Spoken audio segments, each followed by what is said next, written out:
Hello everyone, welcome to our UGC NET political science series. इससे पहले हम liberty, equality, justice, rights complete कर चुके हैं। अब हमारा नेक्स्ट टॉपिक है डेमोक्रेसी। अगर आपने मेरे पहले वाले टॉपिक के वीडियो नहीं देखे हैं तो वो आप ज़रूर देखिए।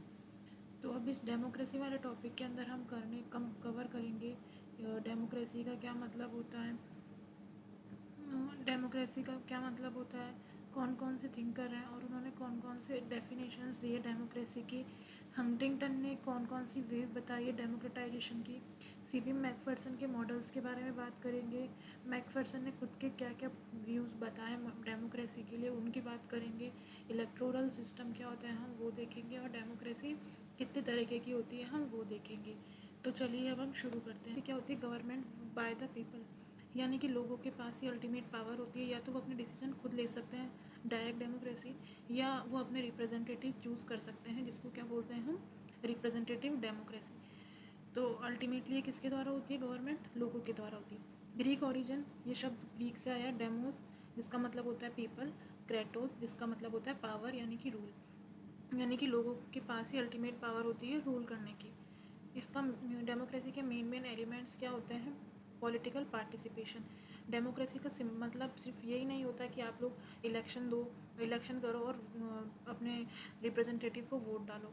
इसका मेन रीज़न भी ये भी होता है, मेन एलिमेंट ये भी होता है कि लोगों की पॉलिटिकल पार्टिसिपेशन बढ़े, यानी कि वो सब वोट दें।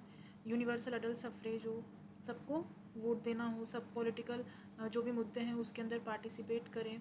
फिर क्या आता है इक्वलिटी, यानी कि जो प्राइम मिनिस्टर का वोट है वो भी काउंट होगा, आम नागरिक है, गरीब है, उन सबका वोट भी काउंट होगा। तो क्या होनी चाहिए डेमोक्रेसी में, इक्वलिटी होनी चाहिए। जस्टिस, सबको इक्वली न्याय मिलना चाहिए। रिप्रेजेंटेशन, सबका रिप्रेजेंटेशन होना चाहिए। फिर उसके बाद में आता है राइट्स, सबको इक्वल राइट्स मिलने चाहिए। और टॉलरेंस, अब्राहम लिंकन ने डेफिनेशन दी है, government of the people, by the people, for the people. ये बहुत इंपॉर्टेंट डेफिनेशन है अब्राहम लिंकन की। इसका मतलब है गवर्नमेंट किसकी है, लोगों की है। और इनको गवर्नमेंट कौन बनाता है, लोग ही बनाते हैं। और ये काम किसके लिए करती है, लोगों के लिए काम करती है, फॉर द पीपल।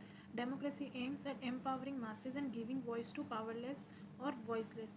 डेमोक्रेसी का काम क्या होता है, ऐसे लोगों को पावर देना, ऐसे लोगों को पावर देना बोलने के लिए जिनके पास बिल्कुल भी पावर नहीं है, जैसे कि जो बहुत गरीब हैं या बहुत पिछड़े हैं, जो माइनॉरिटी कम्युनिटीज़ हैं, उनको पावर देना कि वो पार्टिसिपेट कर सके और उनके जो इश्यूज़ हैं वो सामने आ सके।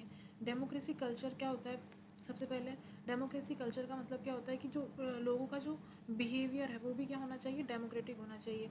जैसे कि ह्यूमन डिग्निटी, सब जो भी इंसान है वो एक दूसरे की क्या करें, इज्जत करें। इंडिविजुअलिटी, सबकी अपनी अपनी अलग अलग आइडेंटिटी होती है, तो हमें सबकी आइडेंटिटी की रेस्पेक्ट करनी चाहिए क्योंकि सब अलग अलग होते हैं। राइट्स, हमें सबकी राइट्स की वैल्यू करनी चाहिए। टॉलरेशन, यानी कि हम सब लोग हमें हर तरीके की कास्ट रिलीजन के प्रति रेस्पेक्ट होनी चाहिए। और रैशनलिज्म, फिर उसके बाद में बहुत सारे की थिंकर्स हैं, मैंने यहाँ पे 5 लिखे हैं और उनकी डेफिनेशंस, यानी कि उन्होंने डेमोक्रेसी के लिए उनका क्या क्या नज़रिया है।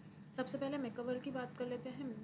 इन्होंने बोला democracy methods of appointing, controlling and dismissing government, यानी कि डेमोक्रेसी इनके अकॉर्डिंग क्या है कि अपने रिप्रेजेंटेटिव को चुनना, गवर्नमेंट को चुनना, उनको कंट्रोल करना, और उनको अगर वो सही काम नहीं कर रहे हैं, अगर पॉलिसी हमारे फेवर में नहीं है तो हम उनको हटा भी सकते हैं। गैटल के अकॉर्डिंग क्या है, masses share exercise of सोवर्जन power, यानी कि अल्टीमेट पावर, सोवर्जन पावर किसके पास होती है, लोगों के पास होती है। लोग ही डिसाइड करेंगे कि हमारा रिप्रेजेंटेटिव कौन होगा। ब्राइस ने क्या बोली, rule of all people through votes, यानी कि सब लोगों का शासन किसके थ्रू, वोट्स के थ्रू, क्योंकि वोट्स के थ्रू हम अपने रिप्रेजेंटेटिव को चुनते हैं। अमृत्या सेन ने सबसे इंपॉर्टेंट डेफिनेशन दी है, democracy is equal to development, development should be inclusive, यानी कि जो डेवलपमेंट होना चाहिए वो भी कैसा होना चाहिए, डेमोक्रेटिक होना चाहिए, यानी कि जो इंक्लूसिव, यानी कि पूरी तरह डेवलपमेंट होना चाहिए। फॉर एग्जांपल, देश की जीडीपी बढ़ती है तो हमें ये भी देखना है कि देश की जीडीपी बढ़ने के साथ साथ जो गरीब है, जो पिछड़े वर्ग है, क्या उनका भी फ़ायदा हो रहा है, क्या उनकी भी इनकम बढ़ रही है, उनका भी लिविंग स्टैंडर्ड बढ़ रहा है। अगर वो नहीं बढ़ रहा है तो डेवलपमेंट क्या है, इंक्लूसिव नहीं है। तो डेवलपमेंट इंक्लूसिव होना चाहिए, तभी वो क्या मानी जाएगी, डेमोक्रेसी मानी जाएगी, तभी वो डेमोक्रेटिक कंट्री मानी जाएगी, अकॉर्डिंग टू अमृत्या सेन। फिर आता है फरीद जकारिया, इन्होंने बोला democracy without constitutional liberalism can arrowed liberty, यानी कि हमने इलेक्शन करवा दिए, अपने रिप्रेजेंटेटिव चूज़ कर लिए, बट अगर उस देश का, उस कंट्री का कॉन्स्टिट्यूशन ही वीक होगा, फ्रीडम ही नहीं होगी, तो क्या हो जाएगा, डेमोक्रेसी की जगह क्या आ जाएगी, डिक्टेटरशिप आ जाएगी। तो सबसे इंपॉर्टेंट चीज़ क्या है, कॉन्स्टिट्यूशन जो हमारा संविधान है देश का, वो क्या होना चाहिए, कॉन्स्टिट्यूशन क्या होना चाहिए, लिबरलिज्म होना चाहिए, यानी कि कॉन्स्टिट्यूशन को स्वतंत्रता दी जानी चाहिए। फिर उसके बाद में हम देखते हैं हंटिंगटन की जो वेव्स है डेमोक्रेटाइजेशन की, वो क्या क्या है। तो हंटिंगटन ने अपनी जो द थर्ड वेव है democratization in the late 20th century, ये पूरी इनका बुक का नाम है, ये एग्ज़ाम में आ सकता है और पहले भी बहुत बार आ रखा है। तो इन्होंने, हंटिंगटन ने, ये जो अपनी बुक है इसके अंदर इन्होंने बताया कि जो डेमोक्रेसी है वो एक साथ नहीं आई है, ये अलग अलग टाइम पे अलग अलग कंट्रीज़ के अंदर इवॉल्व हुई है। तो इन्होंने बताया है कि डेमोक्रेसी कैसे आई है, वेव्स के थ्रू आई है। वेव्स ऐसे ही आती है, लहर ऐसे ही होती है। तो फर्स्ट वेव ऑफ डेमोक्रेटाइजेशन कब शुरू हुई, 1828 से 1926 के अंदर। ये सबसे पहले कहाँ शुरू हुई, यूएसए के अंदर, यानी कि जो फर्स्ट वेव है वो कहाँ आई, यूएसए के अंदर आई 1828 के अंदर। इसका जो मेन इंडिकेटर वो क्या था, यूनिवर्सल सफ्रेज, यानी कि सबको वोट देने का अधिकार। धीरे धीरे क्या हुआ, सबको वोट देने का अधिकार मिलने लगा। फिर उसके बाद में शुरू हुई फर्स्ट रिवर्स वेव, यानी कि जो डेमोक्रेसी क्या होने लग गई, घटने लग गई, क्योंकि डिक्टेटरशिप आ गई, ठीक है, तानाशाही आ गई। और ये कौन से देशों में आई, इटली, स्पेन और पुर्तगाल के अंदर। एग्जाम में क्वेश्चन कैसे आएगा, फर्स्ट वेव का टाइमिंग आ सकता है, ठीक है, ये इसका पीरियड आ सकता है कि ये कौन से पीरियड में थी, पर सबसे इंपॉर्टेंट क्या आएगा, फर्स्ट वेव और कंट्री का name. First reverse wave, country का नाम। सेकेंड वेव कौन सी कंट्रीज़ में आई, ठीक है। तो फर्स्ट रिवर्स वेव कौन सी कंट्री में आई, इटली, स्पेन और पुर्तगाल के अंदर। सेकेंड वेव शुरू हुई 1943 से और कब तक रही है, 1962 में। यानी कि फर्स्ट वेव ये, फिर फर्स्ट रिवर्स वेव ये, फिर सेकेंड वेव। ये कब शुरू हुई, just after second world war के बाद ये शुरू हुई। यानी कि डेमोक्रेसी, जब जो न्यूली इंडिपेंडेंट कंट्रीज़ थे उन्होंने क्या करनी शुरू करी, डेमोक्रेसी अडॉप्ट करने की सोची, मतलब उन्होंने शुरू करी। तो ये कब कौन से कंट्रीज़ में इवॉल्व हुई, West Germany, Japan and Austria के अंदर। फिर सेकेंड रिवर्स वेव शुरू हुई, यानी कि बहुत सारी जो थर्ड वर्ल्ड कंट्री थी, जो नई नई आज़ाद हुई थी, उन्होंने ये डेमोक्रेसी अपनाई सेकेंड वेव में। और कुछ जो देश थे जिन्होंने डेमोक्रेसी अपनाई, उनसे क्या गई, डेमोक्रेसी संभाली नहीं गई। कुछ उनके अंदर अंदरूनी इश्यूज़ भी चल रहे होंगे, जैसे कि बहुत सारी कंट्रीज़ के अंदर दंगे चल रहे होंगे या उनका इतना अच्छा डेवलपमेंट नहीं हुआ होगा, तो उनसे वो डेमोक्रेसी नहीं संभाली गई। तो उन देशों के अंदर क्या हो गया, कोलैप्स हो गया। जैसे कि कहीं कहीं मिलिट्री ने कब्जा कर लिया डेमोक्रेसी पे, तो बहुत सारी चीज़ें हुई, तो वहाँ पे क्या आ गई, थर्ड वर्ल्ड कंट्रीज़ के अंदर डेमोक्रेसी डिक्लाइन हो गई। इसका जो एग्ज़ाम्पल है उसके अंदर जो इंडिया और श्रीलंका नहीं आता है, ये क्या है, एक्सेप्शन है, अपवाद है। फिर थर्ड जो वेव है जो 1974 से अभी तक है, उसके अंदर क्या हुआ, जो ऑथोरिटेरियन रिजीम थी वो क्या हो गई, ख़त्म हो गई, और लिबरलाइजेशन और डेमोक्राइजेशन का क्या हो गया, एक्सपांशन शुरू हो गया। तो इस वजह से क्या अभी तक क्या चल रही है, डेमोक्रेसी चल रही है बहुत सारे देशों में, बट बहुत सारे देशों में क्या आ गई, तानाशाह आ गई, ठीक है। इस थर्ड वेव के अंदर क्या हो गई, जो तानाशाह थी वो ख़त्म हो गई, और जो उदारवादी था और लोकतंत्रवादी था वो क्या हो गया, बढ़ गया। का मॉडल डेमोक्रेसी का उन्होंने book the real world of democracy दी है। उन्होंने बोला है एम्पावरमेंट ऑफ मासेस, उनका मेन ऑब्जेक्टिव क्या है, एम्पावरमेंट ऑफ मासेस। तो सबसे पहले जो मैकफर्सन थे वो क्या थे, एगैलिटेरियन थिंकर थे, यानी कि वो इक्वलिटी को बहुत ज़्यादा सपोर्ट करते थे। उन्होंने देखा वेस्टर्न डेमोक्रेसी के अंदर क्या था, जो डेमोक्रेसी तो थी, बट जो पावर थी वो केवल किसके पास थी, रिच लोगों के पास और पावरफुल लोगों के पास थी। जो गरीब और पावरलेस लोगों के पास क्या थी, पावर नहीं थी। तो उन्होंने क्या बोला कि सभी को इक्वल पावर मिलनी चाहिए, जिससे वो अपनी एबिलिटी और स्किल डेवलप कर सके। तो उन्होंने दो तरीके की पावर बताई है। सबसे पहले उन्होंने बताई है एक्सट्रैक्टिव पावर। एक्सट्रैक्टिव पावर का मतलब क्या होता है, दूसरों लोगों का फ़ायदा उठाकर उनसे अपना काम करवा लेना। जैसे कि एक फैक्ट्री के अंदर ओनर अपने वर्कर को बहुत कम सैलरी दे और उनसे ज़्यादा काम करवा ले, तो ये क्या होती है, एक्सट्रैक्टिव पावर होती है।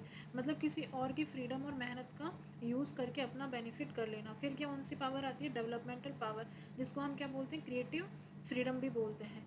इसका मतलब क्या होता है, हर पर्सन को अपनी टैलेंट, स्किल्स और पर्सनली डेवलप करने का इक्वल चांस मिलना चाहिए। एग्जाम्पल, एक स्टूडेंट को क्या होती है, अच्छी एजुकेशन और अपॉर्चुनिटीज़ मिलती है, जिससे वो अपनी एबिलिटीज़ को इम्प्रूव करता है। यही क्या होती है, एक आइडियल डेमोक्रेसी होती है, यानी कि सबके पास डेवलपमेंटल पावर मैक्सिमम होनी चाहिए और एक्सट्रैक्टिव पावर कम होनी चाहिए और कोई भी अपनी एक्सट्रैक्टिव पावर एक दूसरे के ऊपर यूज़ ना करे। भी मैकफर्सन ने क्या दिए, मॉडल्स ऑफ डेमोक्रेसी दिए। मैकफर्सन ने डेमोक्रेसी को दो दो चीज़ों में डिवाइड किया, एक तो क्लासिकल मॉडल और एक मॉडर्न मॉडल। तो क्लासिकल मॉडल में उन्होंने बताया है कि जो डेमोक्रेसी होती है वो बहुत ज़्यादा फिलोसॉफिकल होती है। इसके भी दो टाइप्स हैं, एक तो है प्रोटेक्टिव मॉडल और एक क्या है, डेवलपमेंटल मॉडल। प्रोटेक्टिव मॉडल में उन्होंने बताया डेमोक्रेसी सिर्फ इंडिविजुअल राइट्स को प्रोटेक्ट करती है। एग्जाम्पल इसके क्या है, जॉन लॉक और बेंथम। डेवलपमेंटल मॉडल में उन्होंने बताया डेमोक्रेसी का मतलब सिर्फ इलेक्शन करवाना ही उसका कोई मतलब नहीं है। डेमोक्रेसी किसके अंदर इंडिविजुअल की पर्सनैलिटी, एबिलिटी, स्किल डेवलपमेंट में भी हेल्पफुल होनी चाहिए। इसके सपोर्टर कौन है, जे.एस. मिल। फिर उन्होंने मॉडर्न मॉडल्स में बात की है। डेमोक्रेसी ये होती है साइंटिफिक होती है और एम्पेरिकल होती है, यानी कि इसके भी दो मॉडल्स हैं, एलिस्टिक मॉडल और प्लूरलिस्टिक मॉडल। एलिस्टिक मॉडल का मतलब क्या है कि पावर आम लोगों के पास नहीं, एलाइट्स के पास होती है। इसके फीचर्स क्या क्या हैं कि डेमोक्रेसी मेनली इलेक्शन तक लिमिटेड है। पीपल सिर्फ लीडर्स को इलेक्ट करते हैं। रियल डिसीजन किसके पास होते हैं, केवल एलाइट्स के पास होते हैं। इनके थिंकर कौन कौन है, पैरेटो, मैक्स वेबर और स्कम्टर। प्लूरिस्टिक मॉडल का मेन आइडिया क्या है, सोसाइटी में अलग अलग इंटरेस्ट ग्रुप्स होते हैं और सब पब्लिक पॉलिसी को इन्फ्लुएंस करते हैं। जैसे कि इसके इंटरेस्ट ग्रुप कौन कौन से हो गए, फार्मर हो गए, लेबर यूनियन हो गए, स्टूडेंट हो गए। ये सब क्या करते हैं, गवर्नमेंट को इन्फ्लुएंस करते हैं अपने डिसीजन लेने के अंदर। इसके थिंकर कौन है, रॉबर्ट डाहल ने क्या दिया, पॉलीआर्की बताइए, यानी कि अलग अलग इंटरेस्ट ग्रुप मिलके गवर्नमेंट को इन्फ्लुएंस करते हैं कि वो डिसीजन ले। इसको उन्होंने क्या बोला, अप्रॉक्सीमेट डेमोक्रेसी बोला, ना कि एब्सोल्यूट डेमोक्रेसी, यानी कि डेमोक्रेसी के लगभग डेमोक्रेसी बोला इन्होंने। दूसरा है रिप्रेजेंटेटिव डेमोक्रेसी। इसके मेन प्रोपोनेंट है जे.एस. मिल। इन्होंने क्या बोला, representative democracy second best form of democracy according to J S. Mill. Main mechanism क्या है रिप्रेजेंटेटिव डेमोक्रेसी का, इलेक्शन, यानी कि हम अपने रिप्रेजेंटेटिव हैं वो कैसे चुनेंगे, इलेक्शन के थ्रू चुनेंगे। फॉर एग्जांपल इंडिया के अंदर 140 करोड़ पॉपुलेशन है, सबके अपने अपने व्यूज़ होंगे कि हमें ये चाहिए, हमें हॉस्पिटल चाहिए, हमें कॉलेजेस चाहिए, हमें अच्छी रोड चाहिए, हमें लाइट चाहिए। तो सबके अपने अपने व्यू होंगे। तो वो सब व्यू को किसको बताएंगे, अपने रिप्रेजेंटेटिव को बताएंगे और वो रिप्रेजेंटेटिव पार्लियामेंट में ये बात करेगा कि ये मेरे इश्यूज़ हैं तो इनको आप सॉल्व करो। तो जे.एस. मिल ने दो मॉडल्स दिए हैं, डेलीगेट मॉडल और इनलाइटनमेंट मॉडल। इसमें पहला मॉडल में इन्होंने बात की रिप्रेजेंटेटिव फॉलोज पीपल्स मैंडेट, यानी कि जो रिप्रेजेंटेटिव है वो क्या फॉलो करेगा, पीपल्स की चॉइस फॉलो करेगा। उसकी खुद की डिसीजन मेकिंग लेने की कोई भी पावर नहीं होगी उसके पास। जैसे कि फॉर एग्जांपल लोगों ने बोला कि हमें हॉस्पिटल खुलवाना है अपने एरिया के अंदर, तो वो सीधा पार्लियामेंट में ये बोल देगा कि मुझे मेरी लोकेलिटी के अंदर हॉस्पिटल चाहिए। फिर आता है इनलाइटनमेंट मॉडल। ये क्या होता है, रिप्रेजेंटेटिव के पास खुद की थोड़ी बहुत ऑटोनॉमी होती है, वो अपने जजमेंट या एक्सपीरियंस यूज़ कर सकता है। फॉर एग्जांपल लोगों ने बोला हॉस्पिटल खुलवाना है, तो वो इसके अंदर अपने जजमेंट और एक्सपीरियंस के हिसाब से बता सकता है, पार्लियामेंट में अपने और भी मुद्दे वो रख सकता है।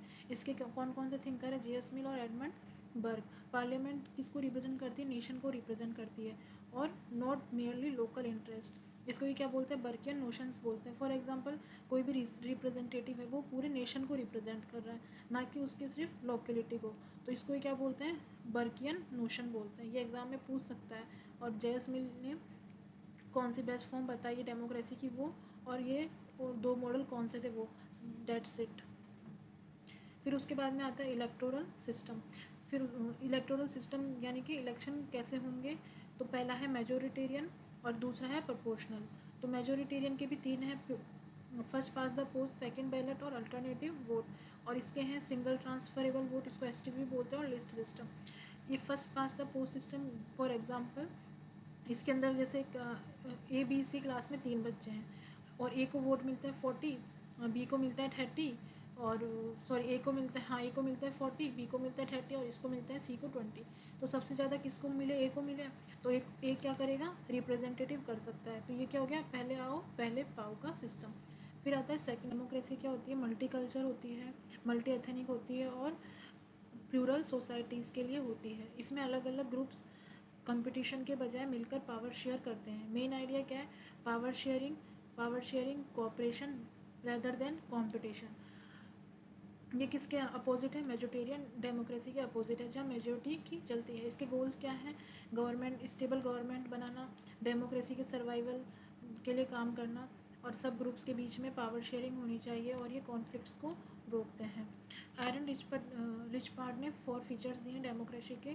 सबसे पहला फीचर्स है ग्रैंड कोलिएशन, यानी कि सभी मेजर ग्रुप्स मिलकर गवर्नमेंट बनाते हैं। फिर उसके बाद में इन्होंने क्या बोला है, सेगमेंटेड ऑटोनॉमी, यानी कि हर ग्रुप्स अपने कल्चर, रिलीजन मैटर्स खुद डिसाइड करते हैं, ना कि कोई और। प्रोपोर्शनलिटी, यानी कि रिप्रेजेंटेशन और रिसोर्सेज ग्रुप की पॉपुलेशन के हिसाब से मिलता है। म्यूचुअल विटो, यानी कि each segment can vote decision harming it's vital interest, यानी कि अगर कोई भी डिसीजन किसी ग्रुप के इंपॉर्टेंट इंटरेस्ट के अगेंस्ट हो तो वो उसे वीटो कर सकते हैं या उसको रोक सकते हैं। और ये उसके बाद में लिस्पर्ट की बहुत 5 है इंपॉर्टेंट किताबें हैं। The politics of accommodation, democracy in plural society, electoral system and party system, pattern of democracy, the puzzle of Indian democracy. फिर हमारा नेक्स्ट कॉन्सेप्ट आता है डेमोक्रेसी एंड ग्लोबलाइजेशन। ग्लोबलाइजेशन का मतलब है कि कंट्रीज़ एक दूसरे से ज़्यादा कनेक्टेड हो जाती है, जैसे कि ट्रेड, इकोनॉमी, टेक्नोलॉजी, कम्युनिकेशन के थ्रू। इसका डेमोक्रेसी पर भी असर पड़ता है। डेविड हेल्ट ने अपनी किताब में बताया है, डेमोक्रेसी एंड ग्लोबल ऑर्डर के अंदर इनका कंसेप्ट क्या है, cosmopolitan models of democracy. Globalization का डेमोक्रेसी पर क्या इफेक्ट पड़ता है, नेशन स्टेट का कंट्रोल कम हो जाता है। गवर्नमेंट हर पॉलिसी खुद डिसाइड नहीं कर पाती है, क्योंकि ग्लोबल इंस्टीट्यूशन और इंटरनेशनल एग्रीमेंट्स का भी इन्फ्लुएंस होता है। ग्लोबल इंस्टीट्यूशन में डेमोक्रेटिक डेफिशिएट होता है, मतलब इन इंस्टीट्यूशंस में आम लोगों की डायरेक्ट पार्टिसिपेशन या अकाउंटेबिलिटी कम हो जाती है। Example UNSC, United nation security council, international monetary fund, world bank और world trade organisation. Held argues for movement toward the transnational democracy. Held कहते हैं कि हमें ट्रांसनेशनल ग्लोबल डेमोक्रेसी की तरफ बढ़ना चाहिए, जहाँ ग्लोबल लेवल पर भी डेमोक्रेटिक पार्टिसिपेशन और अकाउंटेबिलिटी हो।